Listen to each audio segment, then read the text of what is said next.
Welcome back to the channel, everybody. I am Brian Lee Durfee, author of The Forgetting Moon and The Blackest Heart, both books published by Simon & Schuster's Saga Press. Today I'm going to be reviewing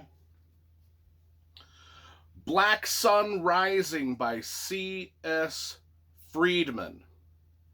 This is book one in her, I think it's called the Cold Fire trilogy. I don't know. Anyway, here they are right together. Yeah, it's the Cold Fire trilogy. Book one, book two, and book three. I've got the rest of C.S. Friedman's novels right here. She's one of my favorite science fiction writers.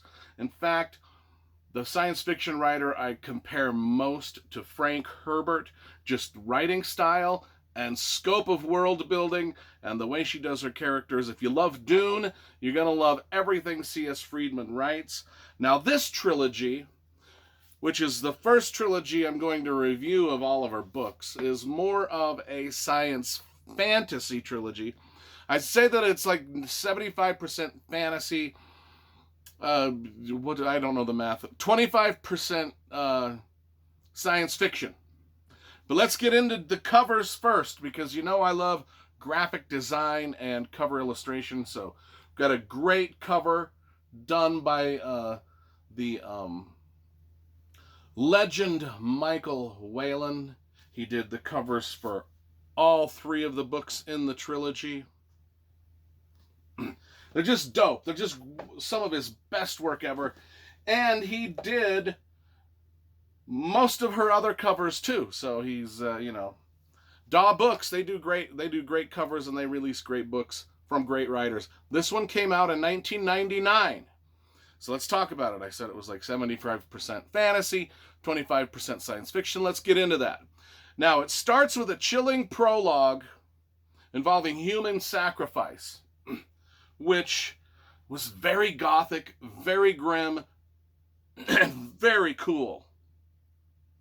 You know, the whole premise of this world is it hints of a distant Earth. Like, these people that are living on this planet, they came from Earth through some sort of starships or whatever. They landed on this planet, and this planet has these fae-like creatures. Well, it's the planet itself has a magical ability.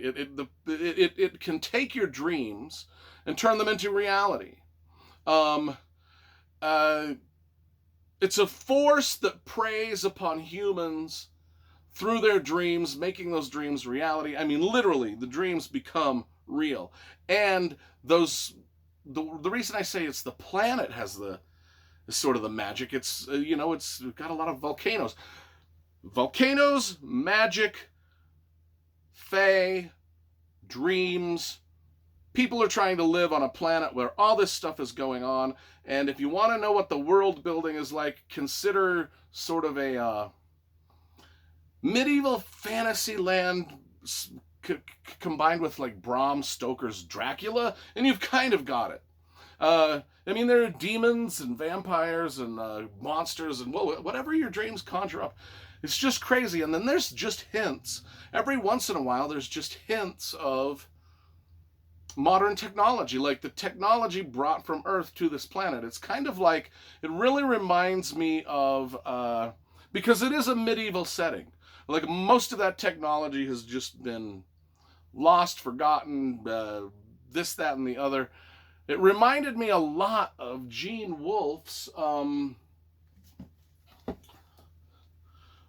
Books of the New Sun, Shadow of the Torturer, in that just in random places, our characters just stumble upon these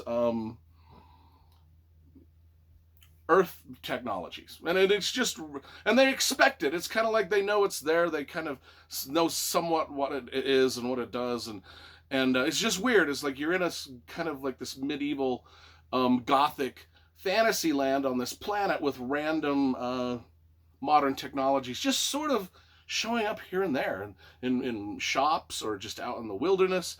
It's just there. Kind of reminded me of the Gene Wolfe books. written just as well as the Gene Wolfe books too. This lady can write. C.S. Friedman is a writer. Let's talk about the story, the plot, and a few things like that. Damien Kilcannon Bryce is one of our main characters. There's 4 main characters, actually. Now, Damien Kilcannon Bryce, he's traveled long and hard to get to this town called Jagganoth. He's a fighter. He's a knight. Once he gets there, he falls. Well, there's some adventures, and he kind of falls for this other character named Sienna, or C as she's referred to. Sienna of Faraday, or C as she's referred to in the book a lot. Now, she's gone through her own traumatic things where she's sort of this magic user that's lost her power and her memory. And this is a very quest-oriented book where the characters go on a specific journey, each one of them looking for their own thing. Another person along this journey is Senzei. I don't know if that's the way you pronounce it. It's Senzie. This guy, he's a business partner, kind of a friend to Siane. He's kind of always been jealous of her magical powers, and he's sort of on this trek that these characters go on. And then, one of the greatest characters in the series, well, probably the most dominant character in the series, Gerald Tarrant. He's well, we don't know if he's the bad guy or not. I was going to say he's the bad guy vampire, but he's graceful. He's good looking. He's Dracula-like. He's prophetic. He's kind of like a prophet. There's cults of people worshiping him. Like I said, this is like medieval times meets Bram Stoker's Dracula meets Gene Wolfe's Book of the New Sun meets sort of space opera and classic high fantasy. It's just, the book has everything in it. Came out in 1991. I remember buying it when it came out, so I've been a collector of C.S. Friedman for a long time. I've really liked these books, not just for their quirky story, dark story, grim story. Probably one of the, back in the 91 area, this is one of the more grim tales that was out back then. So sort of one of the grandmothers of grimdark, C.S. Friedman. She was really writing some dark themes back then. I'll just read the back of it. I think I did a pretty good job, but I want to read the back of it so you get a little better idea of what's going on.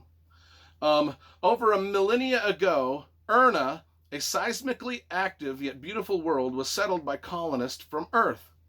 But the seemingly habitable planet was fraught with perils no one could have foretold, and the colonists found themselves caught in a desperate battle for survival against the Fae, a terrifying natural force with power to prey upon the human mind, drawing forth a person's worst nightmare, images, and most treasured dreams, and indiscriminately giving them to life.